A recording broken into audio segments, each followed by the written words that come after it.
Œil pour œil, dent pour dent. Tu connais la loi du talion qu'on trouve dans la Bible? Eh bien, dans le Coran, il y a l'équivalent. C'est le qisas. Mais le qisas, qu'est-ce que c'est exactement?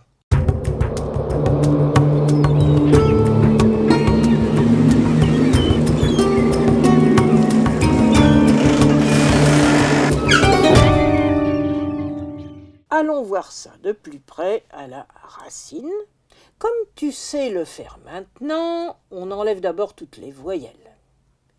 Il nous reste donc le Q, le S et le S, qui nous donnent le verbe qassa, et non pas qassasa, qui est trop difficile à prononcer. Mais qassa pour tout le monde, en arabe, c'est raconter des qissa, raconter des histoires. Eh bien, il existe un autre sens qu'on a oublié, et c'est lui qui nous intéresse. Et ce sens, il signifie couper. Et dans sa forme dérivée, qassa, dans laquelle on ajoute un a long dans la première syllabe, cela veut dire couper ce qu'on vous a précédemment coupé. Tu commences à comprendre? Le qisas, qui est le nom verbal lié à ce verbe, illustre la règle de compensation d'un dommage subi, comme dans le cas du talion. Dans la société tribale, à l'époque du prophète, il était vital de préserver l'intégrité physique des membres de la tribu.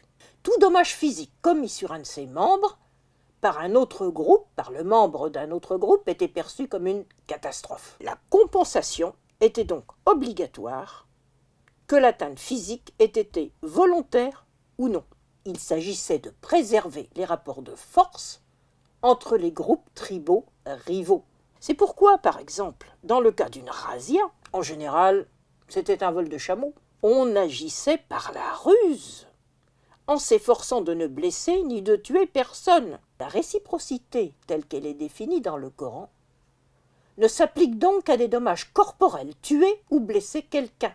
Mais la compensation matérielle existe néanmoins, elle est toujours possible si le clan lésé l'accepte. De plus, dans le Coran, il est impensable, totalement impensable de tuer pour des idées ou même pour une conduite déviante. Dans ce cas, seul Dieu est habilité à faire justice au jour du jugement. C'est seulement à partir de la période impériale, alors que la société a changé, que l'on voit quelqu'un condamné pour blasphème, au nom de la religion, comme ce fut le cas du mystique Al-Hallaj au début du Xe siècle. Mais ce type de condamnation était parfaitement exceptionnel.